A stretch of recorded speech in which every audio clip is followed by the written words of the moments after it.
Bueno, Fernando Castro Flores, xa antes comentei algunha cousa, solo quero añadir que é unha persona que cunha capacidade de produción de libros, exposicións e proxectos de todo tipo. Dar un dato: comisario de máis de 500 exposicións, comisario da Bienal de Venecia, 5.000 textos, 1.000 e pico libros presentados no canal que ten en YouTube, cada libro dedicado unha hora, etcétera, etcétera. É unha obra inxente a que ten.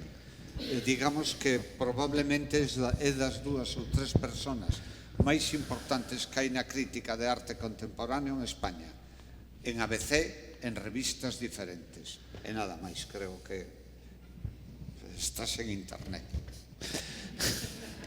Bueno, pues muchísimas gracias a todos y a todas por estar aquí esta mañana en el marco. Gracias a Rosendo y a mi querido amigo Manuel Vilariño, gracias al Consejo de la Cultura Galega, gracias a Miguel Fernández Cid. Es siempre un gusto estar contigo aquí y en el museo que diriges estupendamente, y además es siempre un privilegio tenerte ahí como uno de los referentes históricos de la crítica de arte y de la reflexión sobre el arte. Bueno, cuando me invitaron a participar en este encuentro, me fue muy fácil también decidir qué hacer, sobre todo por el título de la propuesta, ¿no? Pensamiento visual y fotografía, y me voy a dedicar fundamentalmente a una cuestión que está esbozada aquí, a esto que he llamado fotografía del pensamiento, jugando con el propio título del encuentro, y dentro de ello me voy a basar en algo muy, muy específico, que es en una reflexión sobre el espejo, sobre los espejos, o sobre lo especular y sobre lo especulativo. Va a ser una charla un tanto derivativa y por ello tocará cuestiones que tienen que ver con la filosofía, con la estética, con la antropología, con el psicoanálisis, bueno, también en general con la pintura, con la representación de sí, con la teoría del rostro, con el retrato, con la poesía, con la música, y por lo tanto no es una presentación argumental o sistemática. Y he traído también pues aquí está, una pequeña biblioteca de campaña en la mochila, para luego, si alguien quiere, pues algunas pistas bibliográficas de por dónde continúa este asunto, pues podré dar algunas claves. Siempre que estoy fuera de casa, aprovecho también para presentar, antes de empezar, algún material que es como el, digamos, prefacio o el prólogo a la conferencia, y esta mañana a las 7 de la mañana desde el hotel aquí en Vigo hice el preámbulo de la charla de hoy. No es que haya que escucharlo, pero quiero decir que ya vengo calentito, y eso fue una presentación del material previo a la charla propiamente dicha, que no es otro que una lectura de un texto capital, uno de los más importantes que escribió Jacques Lacan, que lo presentó en el Congreso 16 de la Asociación Internacional de Psicoanálisis en el año 1949, es decir, solo 4 años después del final de la Segunda Guerra Mundial. El texto se titula El estadio del espejo, en la construcción del yo, del je, en la formación del yo, en la teoría psicoanalítica, y por tanto ese es el marco. Pero para no dar un marco tan duro, mencionaré o recordaré un maravilloso cuento de Borges que se titula Tron Ukbar, Orbis Tertius, en el que cita una enciclopedia, un trasunto de la Enciclopedia Británica, bueno, en la que dice Borges, atribuido a Bioy Casares, una frase magnífica: los espejos son deleznables como los coitos, pues multiplican a los hombres. Bueno, esta cuestión de que los espejos son deleznables, vamos a intentar presentarlo y verlo hoy. Esta cuestión de los espejos como objetos, sujetos, formas del reconocimiento que al mismo tiempo nos ofrecen nuestra imagen y realmente la invierten. Y para ello, pues vamos a hacer un recorrido en el que querría empezar por una obra de una artista que, aunque ha trabajado la fotografía, en realidad su ámbito de trabajo principal son las instalaciones. Esta es una pieza del artista Concha Jerez, premio Velázquez y una de las grandes figuras del llamado arte conceptual español, y es una serie de 4 espejos de un trabajo que se llama Walking, caminando a través de utopías rotas. Es decir, caminando a través de utopías rotas, caminando a través de las utopías rotas de todo lo que fue la especulación sobre la posibilidad de que hubiera un tiempo diferente a este en el que las desigualdades pudieran ser corregidas. Es decir, la idea de que las utopías están rotas, que el espejo, la especulación del utópico ha desaparecido y que tal vez sea difícil volver a unir los trozos rotos del espejo para ofrecernos algo así como una imagen del mundo que no sea una fractura de toda posible imagen del mundo. En realidad, el motivo repetitivo y especulativo de la conferencia lo encontré hace muchos años, y es un tema sobre el que ojalá algún día tenga tiempo para escribir un libro entero solo dedicado a esto, que es esa presencia en los espejos retrovisores de algunos automóviles, especialmente de los automóviles americanos. Bueno, también hay en otros lugares esa inscripción, y lo habréis visto en algunas ocasiones, donde pone esa frase de objects in mirrors. Los espejos, los objetos en el espejo están más cerca de lo que parecen.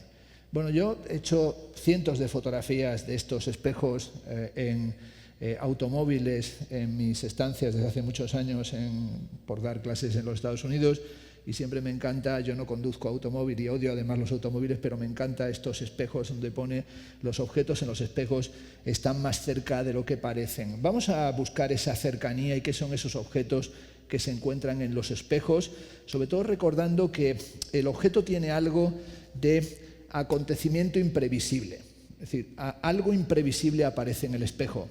Antes de que a mí me empezara a interesar esa frase de objects in mirrors, los objetos en el espejo están más cerca de lo que aparecen, esto ya le interesó mucho a Jean Baudrillard y le interesó también en su libro sobre América. Dice, el acontecimiento limítrofe del espejo es algo que tiene que ver con la información que el espejo nos ofrece y sobre todo con el cortocircuito de la presentación de la imagen especular. Siempre hay algo que en el espejo, dice Baudrillard, aparece que no es un dato, sino que tiene que ver con un sistema de interpretación. Cuando uno contempla un espejo, piensa en ocasiones en esa imagen del espejo en el retrovisor o los objetos en el retrovisor. Dice, apenas hemos agrandado el retrovisor y ya el objeto nos ha adelantado. Y cuando lo tenemos delante, siempre es demasiado tarde. Y cambia la formulación, Baudrillard dice, events in mirrors, los eventos en el espejo están más cerca de lo que parecen. En el año 1797, Samuel Taylor Coleridge dijo, cualquier vida, por insignificante que sea, es digna de interés, sobre todo si la contemplamos a través del espejo adecuado. El espejo adecuado. El espejo en su historia ofreció, lo sabemos, la conciencia de la singularidad y en cierto grado el origen y el desarrollo del espejo como objeto tiene que ver con la constitución del individualismo, es decir, la aparición del individualismo.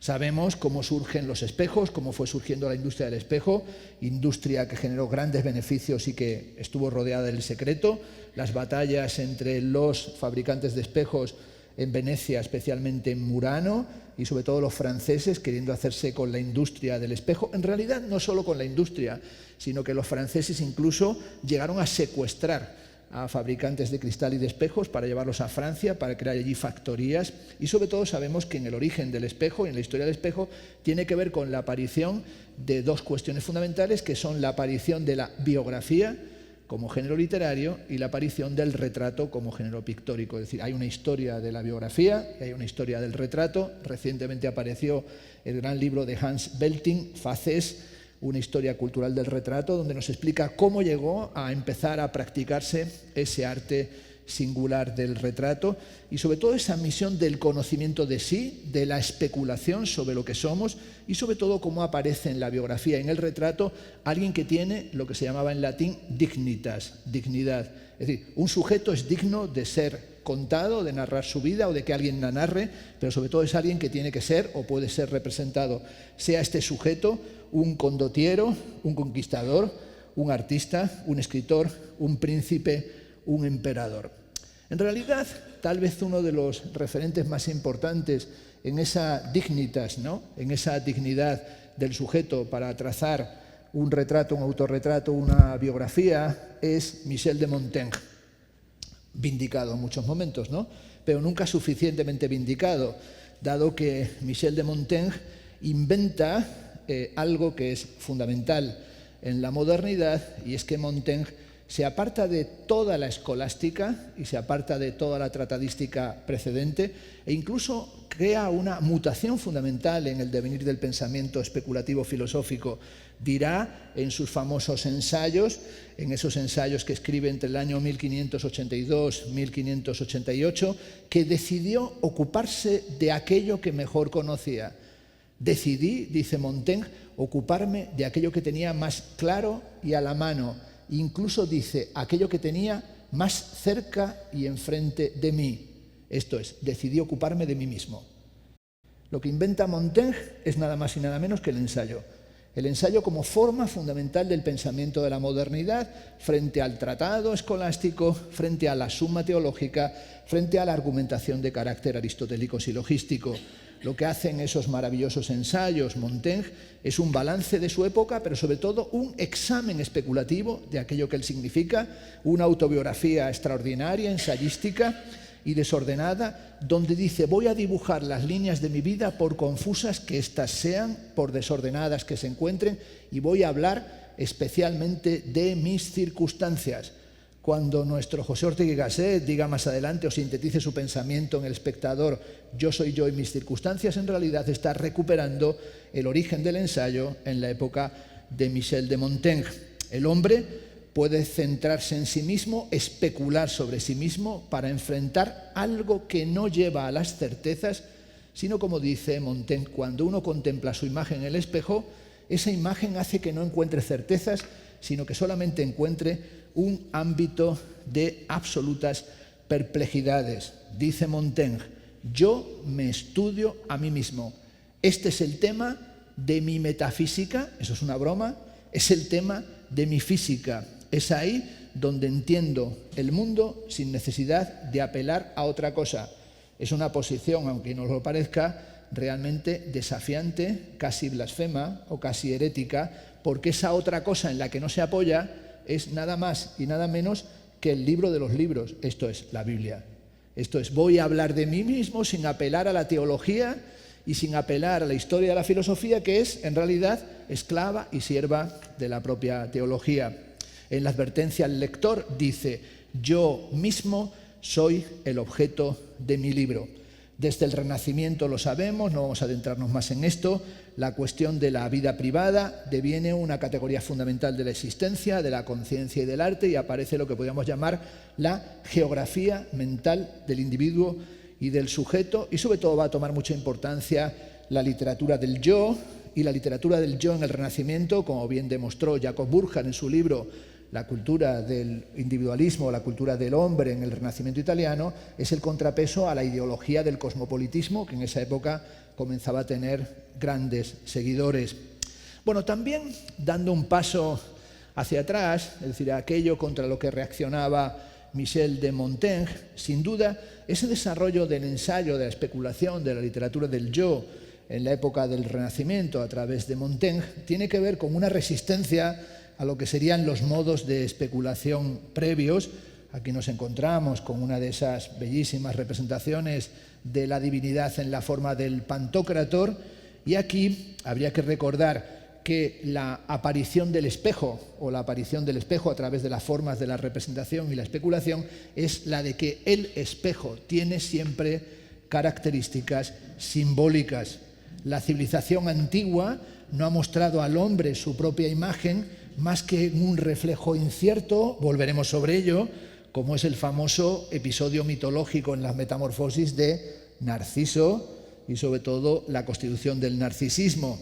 Pero vamos a dirigirnos aquí en este momento tan pedante de per speculum a enigmitate, a través del espejo en enigma, al lugar del que proviene esta frase, que los que hayan sido educados como yo en el ámbito del conocimiento de la Biblia, pues tal vez ya reconocen. Esta es una frase maravillosa que se encuentra en las epístolas, en la primera de la carta a los Corintios. Esto queda un poco duro así, ¿no? A esta hora de las mañanas ya evocando la carta a los Corintios. Parece que estamos en el momento ya de la parte de misa que toda conferencia tiene que tener. Y dicen la primera de las cartas, carta a los Corintios, 13-12, ¿no? Y ahora vemos por reflejo, oscuramente. Bueno, la traducción de la Biblia es horrible, oscuramente. Oscuramente traduce esta fórmula, per speculum a enigmitae, por espéculo, por el espejo, en forma enigmática. Mas entonces veremos cara a cara, ahora conozco en parte, pero entonces conoceré como soy conocido. ¿Qué somos nosotros? ¿Qué es el mundo? El mundo es el reflejo deformado de la propia divinidad. Bueno, esta fórmula maravillosa que se encuentra en Pablo es sin duda la idea de que finalmente conoceremos a la divinidad, o como dice Pablo en otras de las epístolas, vemos o podremos ver finalmente a Dios, aunque finalmente será cara a cara, pregunta, o per speculum, o acaso a través del espejo. Sin duda, hablar de esta cuestión es también hablar de la importancia que tiene desde el origen del mundo hasta la Edad Media, a través de los periodos clásicos, renacentistas, barrocos, la constitución de la imagen del mundo, o qué es esto de la imagen del mundo. Hay un texto fundamental de Martin Heidegger, ¿no? Se llama La época de la imagen del mundo. La traducción podría ser, dado que el término alemán es Weltanschauung, la época de las cosmovisiones, ¿no? Hay una imagen del mundo y esa imagen del mundo es la de una imagen del mundo constituida a partir de una certeza. ¿En qué momento se estableció la más poderosa de las imágenes del mundo? Pues en el momento en el que aparece la filosofía de la subjetividad, a saber, cuando se crea el discurso del método, la metodología, la famosa formulación cartesiana del cogito ergo sum, pienso luego existo, superando lo que él llama la duda metódica, es decir, la duda como procedimiento propedéutico para la adquisición de un método. Lo que acaso todo el mundo no sabe, no hay por qué saberlo todo, es que el discurso del método no es un texto autónomo, sino que en realidad es un prefacio o un preámbulo a un tratado de óptica, dióptrica y catóptrica. Es decir, el problema del discurso del método es de lo que se llamó la ciencia holandesa. Es decir, es un problema de óptica, de la adecuada visión del mundo, de la época de la imagen del mundo. Esa época de la imagen del mundo que también tiene que ver con la gran construcción que articula una imagen del mundo, que es la perspectiva inventada en el Renacimiento por León Battista Alberti, ¿no? Tenemos también, no hay ahora necesidad de detenerse en ello, el famoso texto de Erwin Panofsky, la perspectiva como forma simbólica, como hay un ojo que establece una irradiación, una articulación geométrica del espacio, donde articula toda la estructura arquitectónica, pero también la forma de control, como un control que es siempre visual. Aquí, saco esa época de la imagen del mundo, donde he hecho una broma un poco, vamos a decir, pedestre o montañera, dado que ahí reconocerán los que hayan recorrido la Sierra de Madrid la bola del mundo, ¿no? Que tienen en la Sierra de Guadarrama tenemos esa cosa de la bola del mundo, que se encuentra ahí en la sierra, donde en algunas etapas de la Vuelta a España han subido hasta ahí como remate de la etapa de la sierra, y la otra es la época de la imagen del mundo, cuando la imagen del mundo se vuelve algorítmica o computacional, que es la famosa gran computadora de Odisea del Espacio 2001 de Stanley Kubrick, que es HAL, como sabemos, que controla también óptico-visualmente el mundo, pero también imita la constitución de una mente humana en una especie de prueba de Turing, solo que absolutamente ridícula, que cuando se le van quitando las unidades canta las canciones infantiles como si hubiese sido educada de la misma forma filogenética que un niño. Bueno, esta dinámica de lo especular, en esta entrada rápida en materia, sin duda tiene también en la historia del espejo y de la especulación un momento capital en este gran, le llaman filósofo, pero difícilmente puede ser considerado como tal, en este gran epistemólogo que fue Michel Foucault, que escribió este libro que tuvo un, para él, inusitado, imprevisto éxito, que fue Les mots et les choses, las palabras y las cosas. La edición en Gallimard tiene en portada, y esto es algo que en las ediciones en español lo han hecho y es un error garrafal, tiene en portada las meninas porque las palabras y las cosas, todo el que haya leído el libro lo sabe, comienza citando dos materiales. Uno es Las Meninas de Velázquez y otro es, volveremos sobre él más adelante, el idioma analítico de John Wilkins, con la famosa enciclopedia china que tiene elementos de la caracterización y de la disposición dentro de sí. Foucault habla de las meninas y hace una ekphrasis, una descripción realmente bellísima, muy brillante, en la que habla del cuadro dentro del cuadro y de toda la formulación especulativa y la idea de un cuadro que en realidad nos hurta nuestra mirada. Tenemos esa famosa anécdota en la que Pacheco va a visitar a su yerno, que está pintando las meninas, al que llaman en aquella época el gran cuadro, pero no porque sea bueno, sino por el formato, y cuando va a verlo, pues lo tiene tapado, y en realidad, porque no quería que le hiciera ningún comentario de lo que estaba haciendo, lo desvela para que lo vea Pacheco, que era un erudito. Pacheco era más erudito todavía que el propio Velázquez, tenía una biblioteca muy importante de tratadística, y cuando desvela el cuadro, la pregunta de Pacheco es una genialidad. Ve el cuadro y pregunta a Pacheco, ¿dónde está el cuadro? Sí, tendrás que quitar otra vez alguna capa para que lo veamos, dado que no vemos un cuadro, sino que vemos el revés de la pintura pintándose. Velázquez, para Foucault, tiene una característica que hoy es imposible de comprender y que solo los que nadie se moleste en esta sala, los que tengan unos años, aunque tampoco sé si algunos tienen tantos como para haberle sucedido, yo sí, porque me llevó mi padre muy chico al Museo del Prado, tal vez vieran las meninas con espejo. ¿Si alguien lo vio? Eso siempre me gusta saberlo. No, Miguel sí, y tú sí. Vale, ok. Pues bueno, las meninas con espejo las pudieron ver los que la vieron en su disposición antigua, esto es, en una sala en la que estaban solas las meninas con un espejo que amplificaba el espacio. Hay hasta un documental sobre esto, ¿no? Es decir, cómo entrabas y estaba solo el cuadro. Hace muchos años, cuando se cambiaron las meninas, un pequeño excurso a esta altura de la conferencia, cuando se cambiaron de emplazamiento y se colocaron en la rotonda actual, ¿no? Porque lo han puesto como en una rotonda, creo que sé, de Alcobendas o de Getafe, están las meninas en el Museo del Prado, pues cuando uno entra allí, esto lo ha visto todo el mundo en la versión actual, cuando uno entra a la sala de Velázquez en el Prado, entran ganas de vomitar, ¿no? Entran ganas, da un asco horrible, ¿no? Ve uno allí todo, se meten todas las imágenes en el cuadro, la sensación que tienen las meninas es que fuera un sello, es decir, un aspecto tremendo. La persona que se encargó de disponerlas así, que podía haber sido flagelada hasta el infinito y más allá, cuando le dije, bueno, perdón, esto es para que te desuellen, para que te torturen infinitamente, más tortura que a los condenados en el infierno de el Dante, le dije, hay que ponerlo en una habitación solo, con el espejo histórico, tal y como lo vio Foucault, tal y como lo vio mi padre, tal como lo vio Jonathan Brown, que también deploraba la forma en la que está montada. Y me dijo aquel artista, no voy a decir el nombre, aunque estoy a punto de decirlo, y también curador, pues me dijo, mira Fernando, tú tienes un problema, eres un pedante. Esto no es un problema, es una descripción correcta. Tú eres un pedante, dije sí, a mucha honra. Dice, y esto solamente os interesa a ti y a los otros pedantes que has citado, los otros eran Jonathan Brown y Michel Foucault. Y dijo, pero es que yo no pienso en los 4 pedantes que quedan en el mundo, yo pienso en las meninas y en los 300 japoneses. Me pareció una defensa y una definición de la museografía contemporánea. Es decir, no hay que pensar en cómo estaría esa obra en su estado perfecto, sino en cómo se ve en los flujos masivos del turismo contemporáneo.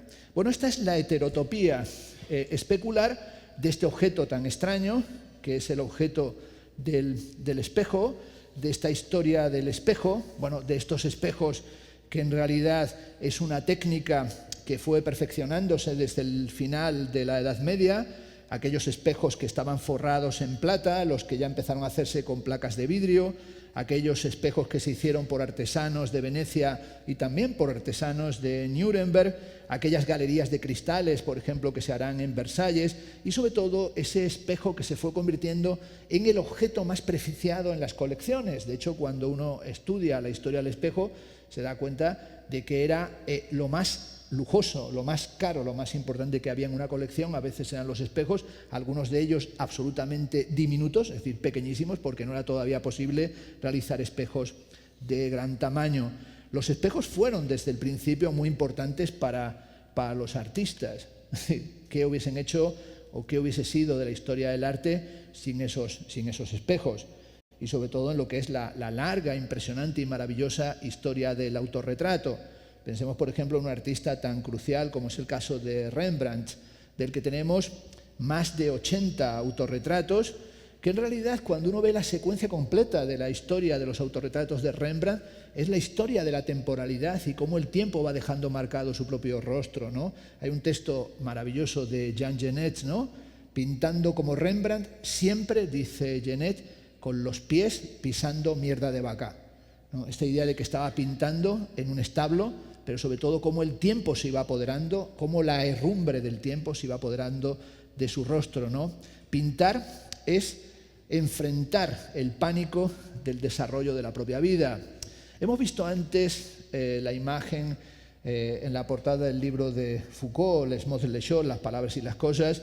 Hemos visto a Velázquez pintando un cuadro que es la pintura real, no de la realeza, sino de la realidad del espectador del cuadro, porque Velázquez no está pintando a los reyes, Velázquez te está pintando a ti que estás mirando el cuadro. Eso es lo que nos cuenta la pintura velazqueña. Es metapintura o mise en abîme de la pintura y solamente tiene un parangón en literatura, que es los juegos abismales, especulares, que tiene el Quijote de Cervantes, ¿no? Y este es un cuadro de Rembrandt que a mí me parece también extraordinario, ¿no? Este autorretrato de Rembrandt, de nuevo con el cuadro, que no sabemos qué cuadro está pintando, en este caso por el formato no se trata de un autorretrato, como veis al fondo con un pequeño espejo, es decir, también con un pequeño espejo, es decir, con ese pequeño espejo al fondo de la estancia, que también establece las dinámicas especulares de la propia historia de la pintura.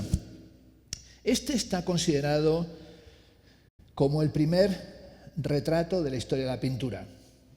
Una porquería. Pero bueno, todo puede comenzar de forma catastrófica. Es un retrato de Juan el Bueno, ejecutado en el año 1360, y nos presenta este personaje de perfil, y sobre todo, bueno, esta idea de que los personajes estén de perfil tiene que ver con la historia de un recurso retórico que también es un problema antropológico, que es el del apóstrofe, ¿no? Apostrofar. Pero ese apóstrofe, apostrofein, es algo que, como sabemos, tiene que ver con la historia de los personajes de perfil, tal y como aparecen en la cerámica griega, ¿no? En la cerámica griega todos los personajes van de perfil, salvo los que están de frente, que lo están por una razón, porque van a morir o porque están muertos, porque de frente viene la Gorgona, de frente viene Perseo, de frente vienen aquellos que están en el reino de los muertos. Por eso, ponerse de perfil es escapar de la atrocidad de estar de frente, es decir, de la atrocidad de estar de frente, que es estar ya definitivamente muerto.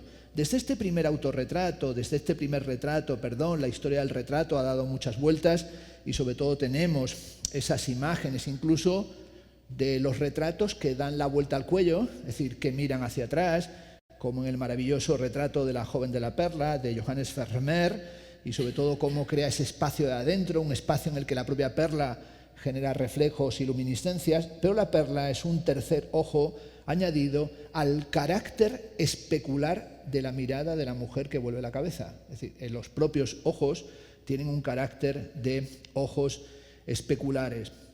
Quería también presentar, antes de adentrarnos en la fotografía, porque alguien dirá, vaya personaje este que está hablando de pintura y no va a hablar en ningún momento de fotografía, ¿no? Me estoy aquí como pegando un rollo raro.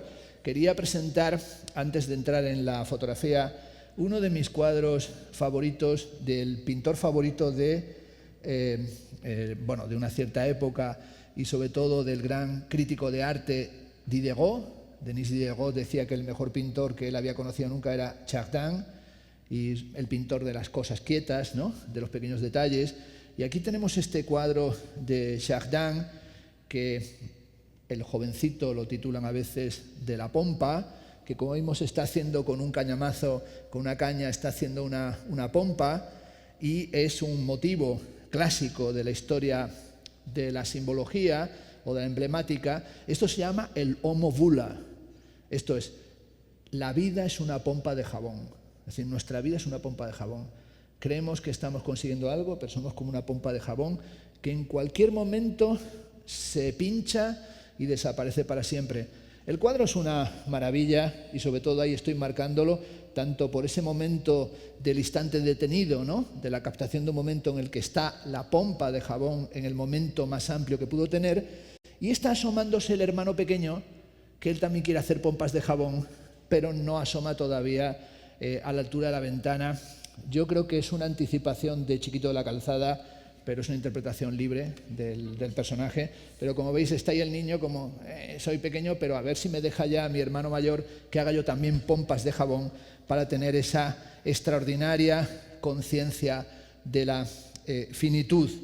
Bueno, en medio de esta dinámica, sin duda vamos a empezar con la fotografía, también con esa idea de las pompas de jabón, y lo vamos a hacer a través de un personaje central de la historia de la fotografía, que es Bayard, este señor Bayard, que se autorretrata aquí. Es un autorretrato de Hippolyte Bayard, un autorretrato de Hippolyte Bayard muerto, está vivo, pero en realidad se autorretrata ahogado, y sobre todo es, para algunos, lo han calificado así, el primer selfie de la historia de la fotografía. Son las primeras imágenes de la historia de la fotografía, solo que es un selfie suicida, es un selfie de un personaje ahogado. Como veis, también tiene un texto por debajo, traduzco el texto que está en francés. Dice así ese autorretrato ahogado y muerto, suicidado de Hippolyte Bayard: el cadáver del caballero que ven aquí es el de Monsieur Bayard, inventor del proceso que acaban de ver. Bayard se suicida en esta fotografía, o se presenta como un suicida, porque le han robado el proceso fotográfico, es decir, porque él reivindica que él es el padre de las técnicas fotográficas. Por lo que sé, lo está contando Bayard de sí mismo, por lo que sé, este ingenioso e infatigable experimentador ha estado ocupado durante estos últimos 3 años perfeccionando su descubrimiento. El gobierno de los sinvergüenzas, dice Bayard, le ha dado el reconocimiento a Monsieur Daguerre, ha dicho que no puede hacer nada por Monsieur Bayard, y el pobre desgraciado se ha ahogado, caprichos de la vida. Es decir, caprichos. O sea, he estado ahí porfiando, han dicho que el origen de la fotografía es Daguerre y no, sin embargo, Bayard. Sin duda aquí Bayard aparece como un fotógrafo interesantísimo, realizó varias series de autorretratos. En los años 1840 realizó varias docenas de autorretratos, y sobre todo la documentación de Bayard nos presenta esta idea del autorretrato como algo que captura un instante, pero sobre todo algo que captura un instante que tiene que ver con una pugna por una autoridad o por un reconocimiento de una técnica. El debate lo tenía con Daguerre, ¿no?, con el creador del daguerrotipo, ¿no? El daguerrotipo, que se ha dicho que es un espejo con memoria, así han sido calificados los daguerrotipos. En una novela reciente, Anoxia, el escritor, profesor y ensayista Miguel Ángel Andrés Navarro, profesor de la Universidad de Murcia, en una conversación con Jorge Carrión, en la que se puso a estudiar la historia de la fotografía y los daguerrotipos, dijo que una de las cosas que más le llamó la impresión, que más le llamó la atención consultando y viendo directamente daguerrotipos, es que los daguerrotipos tienen carácter especular. Es decir, cuando miras un daguerrotipo te ves reflejado en el daguerrotipo, es decir, la plata del daguerrotipo hace que nos reflejemos. Esto es, ver un daguerrotipo es verse mirando, es decir, es mirar un espejo. Y a esto dijo Jorge Carrión, pero en realidad esto sucede también con nuestras pantallas, sucede también con nuestros teléfonos móviles. Miramos nuestros teléfonos móviles porque nos vemos mirando, es decir, nos vemos mirar. Esto sucede constantemente y sobre todo es una patología contemporánea, y es la utilización del teléfono móvil como un espejo dinámico, como un espejo móvil, y por tanto vemos constantemente a gente ajustando la pose, incluso maquillándose, contemplando su imagen en el espejo. También, hablando de esta cuestión, pues me parecía importante en esta cuestión del selfie o del autorretrato traer aquí a colación uno de los selfies más curiosos de los últimos tiempos, que es el famoso caso del selfie del mono, que supongo que casi todo el mundo conocerá. Pues estaba un fotógrafo de naturaleza fotografiando a estos monos y de repente le quitaron el teléfono móvil, se ve allí, y le echaron una foto al propietario del teléfono y luego se hizo un selfie el mono. Bueno, como vimos, puso cara de selfie mono, la cara de humano es la cara boca pato, ¿no? Como todo el mundo sabe, cuando uno se va a hacer un selfie hay varias cosas que hay que hacer. Una es echar una pata para atrás, ¿no? Hay que echar una pata así para atrás y poner así, por eso salen todas así como una pose para tirarse un poco, y luego poner boca pato. Entonces el selfie boca pato es ortodoxo, es hegemónico, ¿no? Entonces él intentó hacer boca pato y le salió la stupid smile, la sonrisa estúpida, pero como vemos hizo un selfie que queda en la historia del selfie pues bastante bien, y luego el propietario pidió que le devolvieran el teléfono. Es muy interesante, este está como diciendo, mira la mano como diciendo espera, ¿no? Está haciendo un like como diciendo espera, déjale su momento, que él haga otro selfie, ¿no? Ha habido un debate largo, jurídico, por los derechos de autor del selfie del mono. Quien quiera entrar para que vea que no me lo invento sabe que finalmente se resolvió porque, claro, dijeron, no, el propietario es el mono, por tanto los derechos de autor de esta imagen hay que dárselos al mono. Y después de un largo debate, como sabéis, se ha llegado a un 50-50, 50% para el propietario del teléfono y 50% para el mono, y por tanto, pues bueno, ahí están los derechos de los animales y por tanto estamos todos hoy contentísimos, ¿no? Bueno, sin duda en la ontología, por meternos en cosas un poquito más serias de la imagen fotográfica, como decía André Bazin, ¿no? En ese texto que se titula así, Ontología de la imagen fotográfica, está en el libro que es El cine, dice Bazin, la fotografía no depende de cualquier cosa, sino depende a veces de accidentes como una cera mojada que refleja lo que sucede, la propia cera es un espejo, el gesto de un niño, la impasibilidad del objetivo, los caracteres, los hábitos y los prejuicios. Y dice André Bazin, en la fotografía, imagen natural de un mundo que no conocíamos, la naturaleza hace algo más que imitar al arte.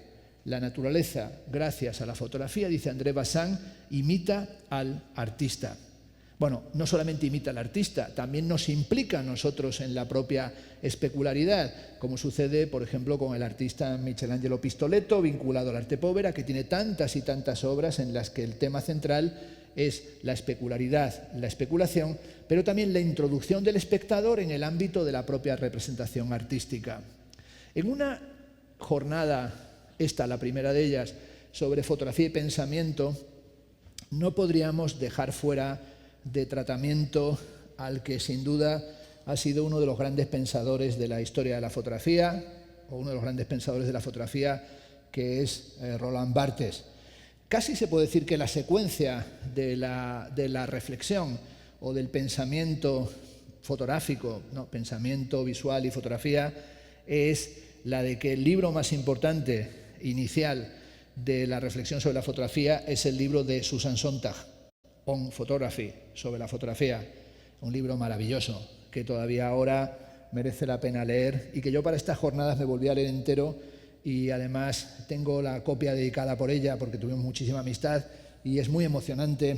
Sontag, cómo nada más comenzar, dice: no podemos pasar un solo momento de nuestra vida, de nuestro día a día, sin ver fotografías. Las vemos en los carteles, las vemos en los periódicos. Nos montamos un taxi y lo vemos en el espejo donde el taxista tiene las imágenes de su familia, ¿no? Ese espejo donde van allí colocadas fotografías del fotomatón de los niños, o en el parabrisas, ¿no? En el parasol, donde también a veces van allí colocadas imágenes. Bueno, a veces también van colgadas allí montones de pulseras con la bandera de España, pero son de generaciones contemporáneas, ¿no? Bueno, hubo una época en la que veía uno las fotografías de la familia, ¿no? Bueno, esta imagen de Susan Sontag, en la que en el fondo la reflexión que hace Susan Sontag es que la fotografía es la conciencia de la finitud. Es decir, la fotografía es el instante en el que se recoge la mortalidad de todos los que están fotografiados. Antes, evidentemente, de Susan Sontag, el otro libro, que es un pequeño ensayo, es La pequeña historia de la fotografía de Walter Benjamin, el tan olvidado ensayo de Siegfried Kracauer de 1927, Fotografía, es el título, que está en Estética sin Territorio, traducido al español, en el que dice que el origen de la fotografía es contemporáneo del origen de la filosofía historicista, esto es del historicismo, y el siguiente libro importante o decisivo es La Chambre Claire, la cámara lúcida, de Roland Barthes.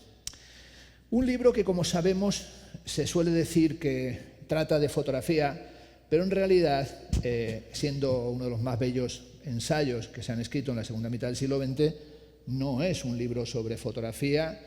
Si alguien dice yo quiero leer un libro sobre técnica fotográfica, ni que lo habla. No es un libro sobre historia de la fotografía, tampoco lo es. Es un libro que tiene un tema mucho más importante. Es un libro que escribe porque no puede soportar la ausencia de su madre.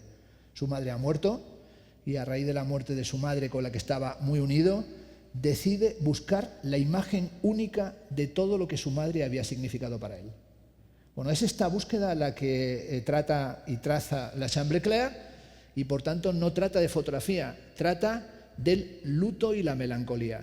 Pero es que esto es una cuestión de la que también quiero hoy señalar. La historia de la fotografía, o la fotografía y lo fotográfico, para Roland Barthes es inseparable de la elaboración del luto, de la elaboración del duelo y de la construcción melancólica. Por eso presenta en ese libro un montón de fotografías, pero no presenta la única que para él tiene importancia, que es una fotografía de su madre siendo una niña dentro de un jardín de invierno.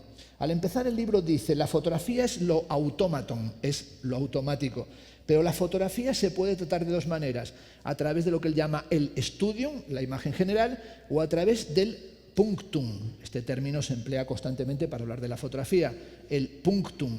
El punctum es lo que te punza, lo que te punza. Cuando tú ves ciertas fotografías, la fotografía produce en ti algo que él llama touché, como en la esgrima, touché, tocado. Es decir, algo te punza, algo te penetra. Es un pequeño detalle que desorganiza el estudio y la generalidad de la fotografía para ofrecerte una herida, una huella que nada puede suturar. Por eso la fotografía es algo que tiene que ver con el teatro, en la medida en que el teatro tiene que ver con la muerte, pero sobre todo la fotografía es también, de nuevo, en Roland Barthes, que ha leído el texto de Susan Sontag, es la conciencia de la mortalidad y de la, dice él, loca verdad que encarnan las fotografías. Esto ha sido y ya nunca más va a poder ser. Yo añado a la Chambre Claire una cuestión que es muy significativa, muy curiosa. Las fotografías, hasta hace unos años, en los 80 todavía era así, las fotografías, no digo de artistas, que eso es una cuestión específica o muy concreta, muy pequeña, dentro de lo que es el uso de la fotografía tal y como la define Pierre Bourdieu, un art moyen, un arte medio. La fotografía es algo que tiene que ver con la cohesión familiar. La fotografía tiene que ver, y esto lo estudia Pierre Bourdieu, que el momento en el que más fotografías se hacían es cuando nacían los niños o cuando se producían los distintos acontecimientos familiares, como son bautizos, confirmaciones, comuniones, bodas y funerales. Estas son las fotografías. Pero sobre todo, ¿qué vamos a añadir? La fotografía se guardaba, y esto los que levantamos antes la mano también y vimos el Velázquez aquel con el espejo, en cajas metálicas donde se guardaban hilos y trozos de tela, es decir, en cajas de coser. Las fotografías se guardaban en cajas de coser. Esto ya evidentemente pues no existe ni se espera, pero esa era una cosa maravillosa. Yo iba a casa, por ejemplo, de mi bisabuela, Ramona, que era una mujer republicana de Río Lobos, de la profunda Extremadura, y tenía una caja de costura metálica de este tamaño, y había como unas 30, creo que 37 fotografías tenía allí metidas, que era la historia de su vida. Pero algunas fotografías que a mí eso me encantaba, y esa caja se la quedó un hermano mío, pero un día tengo que ir con una pistola a robársela, pues tenía fotografías enteras muy poquitas. Esto sí que alguno lo habrá visto. Enteras pocas. Troceadas casi todas. En algunas faltaba un trozo. En otras faltaba la cabeza de alguien. Y en otras de la fotografía original había quedado solamente una tirita, como que habían ido recortando gente. Esto era que no había Photoshop. Entonces había que ir sacando a gente de las fotografías. Pues por distintas razones, ¿no? Pues porque habían traicionado a la familia, porque eran gente que se había divorciado, eran gente que eran adúlteros, que habían traicionado, que habían cambiado de bando, etcétera, etcétera. Y entonces en algunas ocasiones solamente quedaba una tirita y le decía a mi bisabuela, Bisa, Y los que faltan, me decía ya, son los hijos de puta. Los hijos de puta. Ni los calificaban, son como en South Park, son los hijos de puta que han matado a Kenny, ¿no? Son los hijos de puta. Entonces era allí, y aquello estaba allí metido en la caja de coser por una sencilla razón, porque la fotografía se cosía en la experiencia de la vida. Es decir, la fotografía era un sistema de costura, era un texto y un tejido, es decir, había que coser la experiencia vital a través de las propias fotografías. Roland Barthes, en un libro que se llama Barthes par lui-même, Barthes por Roland Barthes, Barthes por sí mismo, ahí se incluye una fotografía de su madre, en el libro de la Chambre Crenoes, que es esta, que es una fotografía que a mí me encanta, porque como veis, Roland Barthes está ahí en brazos de su madre, y es un niño, vamos a decirlo finamente, es un plumbeo, es un plomo, pero sobre todo es un enmadrado. Porque como vemos ya ese niño no está para estar en brazos de nadie. Es decir, ya es demasiado. O sea, mamá, pues está en brazos, ya va con sus calcetines, ya va al colegio, tendría que estar jugando al fútbol, pero ahí vemos a Roland Barthes que está enmadrado y la madre tiene una cara como la que me ha caído, con el pequeño Ronan, con este mamotrepto, ¿no? El que sigue mamando más allá de lo debido, ¿no? Es decir, este es un mamoncillo, sigue aquí y está como diciendo la que tengo. Pero bueno, en realidad está así sobre todo porque está buscando la atopía y dice, y lo vamos ya a contar, Roland Barthes en la Chambre Cré, uno con propiedad solamente puede decir que ha estado en un sitio y ese sitio es el seno materno. No puede haber estado en muchos sitios, puede haber estado en muchas ciudades, puede ser un cosmopolita, pero uno en realidad solamente ha estado en un sitio y ese sitio es el seno materno. Estas son unas imágenes verdaderamente maravillosas de un proyecto que yo lo vi por vez primera en el año 2013 en la Bienal de Venecia. Yo ese año había hecho el Pabellón de Chile y el tema general era el Palazzo Enciclopédico, el Palacio Enciclopédico. Bueno, la exposición era enorme y había una sección central en la que también participaba Cindy Sherman, comisariando dentro del comisariado una sección entera, donde había imágenes, por ejemplo, de sus referentes fotográficos, que aquello fue muy iluminador, entre otras cosas porque incluyó Cindy Sherman fotografías de Hans Bellmer, del que tomó una gran parte de su trabajo inicial. Y íbamos viendo la exposición en los días del montaje con mi hija Elena y de repente, como siempre va uno en estas cosas más rápido de lo que debiera, y me dijo, papá, te has pasado la mejor obra que hemos visto nunca, ni siquiera la has mirado. Y dije, ¿cuál? Y volvimos sobre nuestros pasos a ver estas fotografías, unas repisas, ¿no?, llenas de estas fotografías históricas. Y cuando las miré dije, ¿por qué es tan bueno? No lo sabía. Y me dijo, ¿no te das cuenta de lo que es? La serie se llama The Hidden Mother, la madre oculta.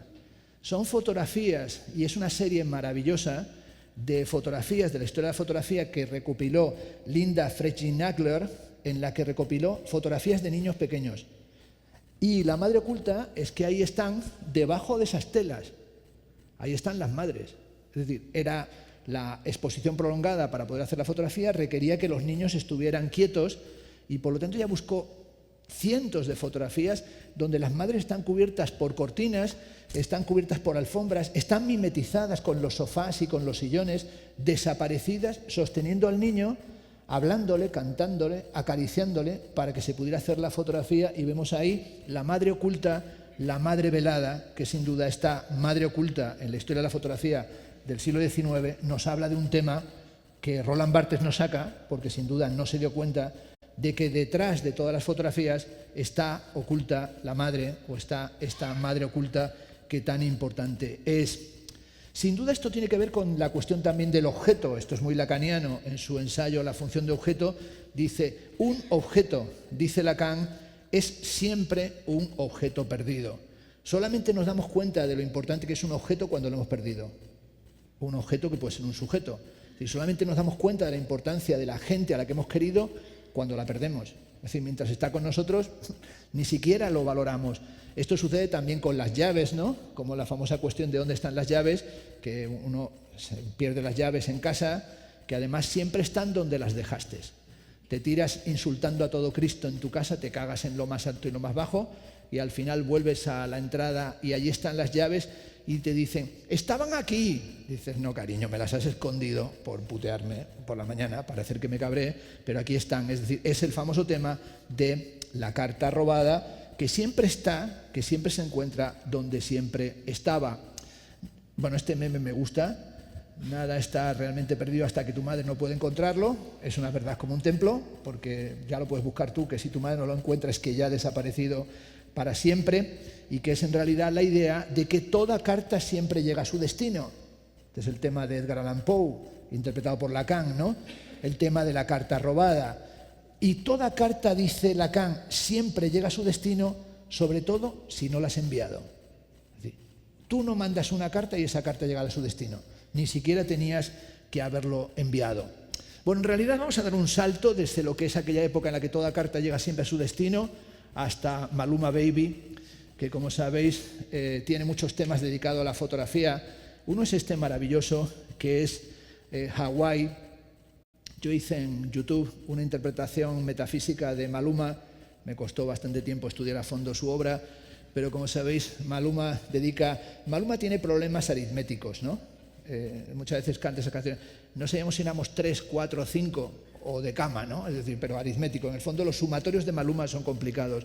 Pero en esta serie en Hawái, como sabéis, dice la letra, muy lindo en Instagram, lo que posteas para que lo vea. Bueno, en realidad durante el videoclip, que nadie vea el videoclip de Maluma por mi culpa, pero si lo ve ya lo vio, ¿no? Es decir, ahí lo que va a ver es que en realidad salen constantemente la idea de colgar fotos para que otros vean el placer que tienes tú haciéndote fotos, pero también, en cierta medida, la infidelidad fotográfica como condición contemporánea. Es decir, que ya no es posible mantener ningún tipo de fidelidad. En ningún caso era aquella concepción de la fotografía que tenía Alfred Hitchcock cuando hace aquella gran pieza, La ventana indiscreta.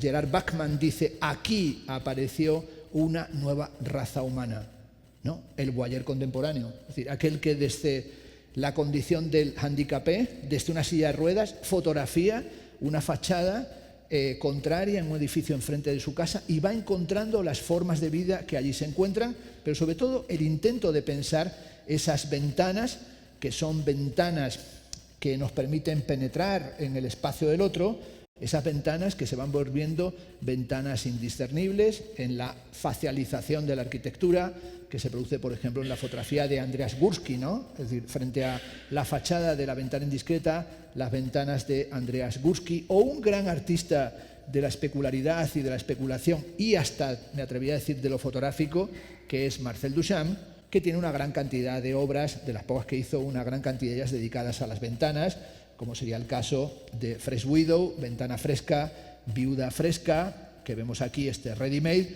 o las ventanas también como aparecen, por ejemplo, en Janis Kunelis, esta pieza maravillosa de esta ventana tapiadas con piedras o con libros, o también ese cuadro maravilloso de René Magritte, ¿no? La clave de los campos, donde vemos esa ventana rota que al caerse tiene trozos del paisaje todavía inscritos en la propia ventana. Pero sobre todo esa dimensión donde la ventana indiscreta o la ventana que transparenta un mundo o retiene un paisaje se ha convertido hoy en una ventana móvil, que es una ventana en realidad narcótico-adictiva o tranquilizadora, como esta imagen que es verdaderamente maravillosa, la de esta niña que han convertido un oso de peluche en un oso para tener incrustado un televisor o una pantalla para tenerla ahí narcotizada en el coche, ¿no? Es decir, pues ¿qué va a hacer? Pues en vez de tener un oso de peluche, el oso de peluche se convierte en monitor y el monitor va haciendo que vaya pudiendo ver Skippy the Toilet o lo que tenga que ver en ese momento.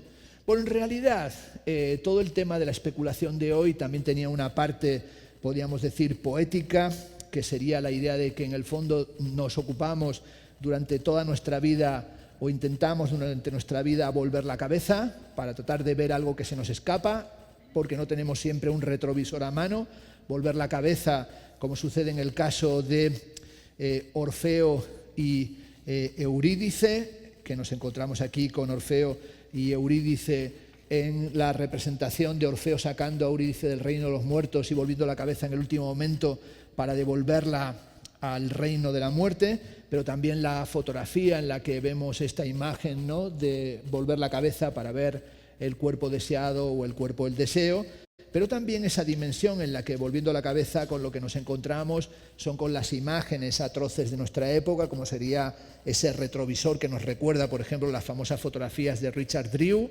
Estas son las fotografías que se prohibieron, aunque sin embargo se publicaron, de la gente que se suicidó el día del atentado del World Trade Center. Hay un documental maravilloso sobre esta cuestión que se titula El hombre que voló en Manhattan, en la que intentan identificar a este hombre que se suicidó. Bueno, el documental es extraordinario porque la fotografía se publicó en blanco y negro, identificaron a la persona, pero finalmente no era quien decía ser. Y a esta cuestión de estas fotografías de Richard Drew dedicó su gran libro póstumo sobre la fotografía, de nuevo Susan Sontag, que se titula Ante el dolor de los demás.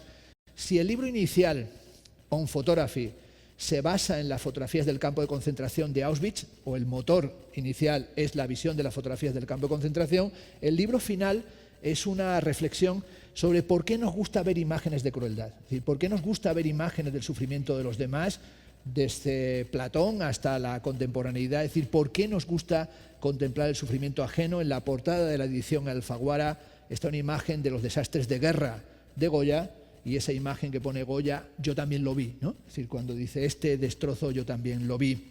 Pero sobre todo ese ver, que en muchas ocasiones es ver algo que tiene el carácter de un instante decisivo, de una epifanía, o a veces tiene el carácter casi de una pintura tenebrista o caravallesca, como sucede con estas imágenes, que son imágenes de un fotógrafo que estuvo muy de moda, ¿no? Philip Lorca di Corchia, estas fotografías de estos rostros cruzando la calle, con esas imágenes, ¿verdad?, hiperiluminadas, pero también que tienen esa especie de dramatismo de la pintura de Caravaggio, o mucho más brillante que Philip Lorca de Corchia, sin ningún género de dudas, Walker Evans, cuando Walker Evans hacía aquellas bellísimas fotografías sin que la gente supiera que le estaba fotografiando en el metro o en los autobuses, donde llevamos la mirada de la milla, ¿no?, la mirada de los 1000 metros, donde de repente uno va. Esa es una mirada maravillosa que inventaron los sistemas de transporte contemporáneos. Estás en el metro, estás en el ascensor, estás en un autobús y estás mirando a la nada, ¿no? Es decir, finalmente adoptas una actitud sartreana. Cuando te dicen, ¿qué estás mirando? La nada. La nada. Estoy ahí con la mirada reconcentrada, no miro realmente nada, ¿no? Y este momento en el que se fotografía al otro, cuando el otro sencillamente está presente pero literalmente ausente. O también un tipo de imágenes que son imágenes especialmente interesantes, como es el momento en el que se producen fotografías de persecución. Esta es la famosa imagen de Vito Acconci, la pieza de persecución, en la que decidió hacer una serie de acciones que consistía en perseguir gente hasta que el perseguido se daba la vuelta y se enfadaba.